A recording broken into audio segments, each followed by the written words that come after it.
Welcome to episode 160 of Gods and Heroes of Ancient Greece. My name is MyLinda Butterworth, and today we continue with the tales of Odysseus and the story of the feast. The suitors who had been plotting the murder of Telemachus began to arrive in the palace. They laid their mantles aside, meat was roasting on the spits, and the servants were mixing the wine. Eurymachus passed around the cups, and Theoclymenus served bread in baskets. MyLinda poured, and the feasting began. Telemachus purposely assigned to Odysseus a place near the threshold and set before him a mean stool and a little table. He had him served with meat, filled with his cup with wine, and said, "Eat here in peace, and I do not advise anyone to molest you." Even Antinous warned his companions not to trouble the stranger, for it was evident to him that he was under the protection of Zeus. But Athene secretly goaded the suitors to words of contempt. Among them was a malicious man named Ctesippus from the island of Same. "Listen to me, you suitors," he said with a mocking smile.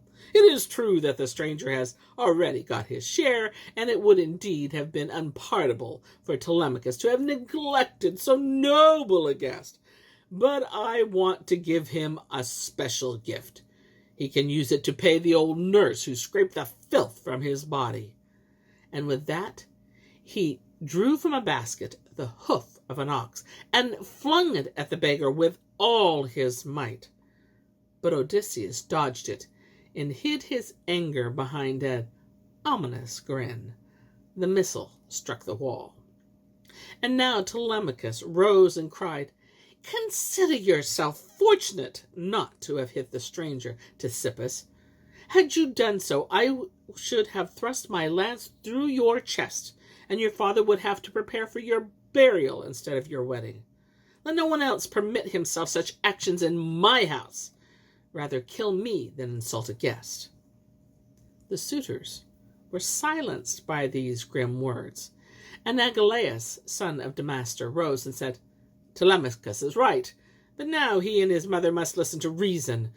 And as long as there was the slightest hope that Odysseus returned to his country, it was all very well to hold off the suitors.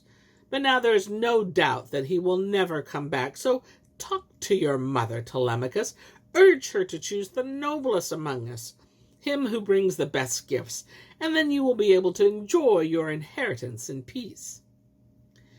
Telemachus rose from his chair and said, "By Zeus, I too do not wish to propose this matter any longer. On the contrary, I have been begging my mother to choose among her suitors. The only thing I refuse to do is force her to go from my palace." These words were greeted with loud bursts of laughter, for Pallas Athene was turning their wits awry. They grinned and grimaced and stuffed their mouths with uncooked meat until the blood dripped from their lips. But then, suddenly, their eyes filled with tears, and instead of body merriment, they felt only dejection. Theoclymenus, the seer, noticed the change which had come over them. "What is wrong with you?" he cried in surprise. "Your heads are shrouded in night. Your eyes are wet, and lament pours from your lips. And what do I see? The walls are oozing blood. The hall and the forecourt swam with ghosts from the underworld, and the sun is blotted out in the sky." So he spoke, but the suitors all laughed at him. Then Eurymachus said to him, "This foreign soothsayer has been with us for only a short time, is nothing but a fool. If he sees only darkness in this hall, take him out and let him stay in the street in the marketplace." I do not need your servants to guide me from here," said Theoclymenus indignantly. "My eyes and ears and feet are sound, and my reason is unimpaired. I shall leave of my own accord, for I foresee the destruction which will overtake you, and which will not one of you will escape." So he said, and swiftly left the palace to go to Eurymachus, his former host, who was glad to welcome him back. The suitors, meanwhile, went on taunting Telemachus. "No one in the world has ever lodged worse guests than you," said one of them. "A dirty beggar and a fool who makes predictions. What you should do is travel through Sicily with them and exhibit them in the marketplace for money." Telemachus said nothing in reply. He glanced at his father, for he was only waiting for the sign to begin. And here is where I end my tale for today. But I'll be back with more tales. Many more tales.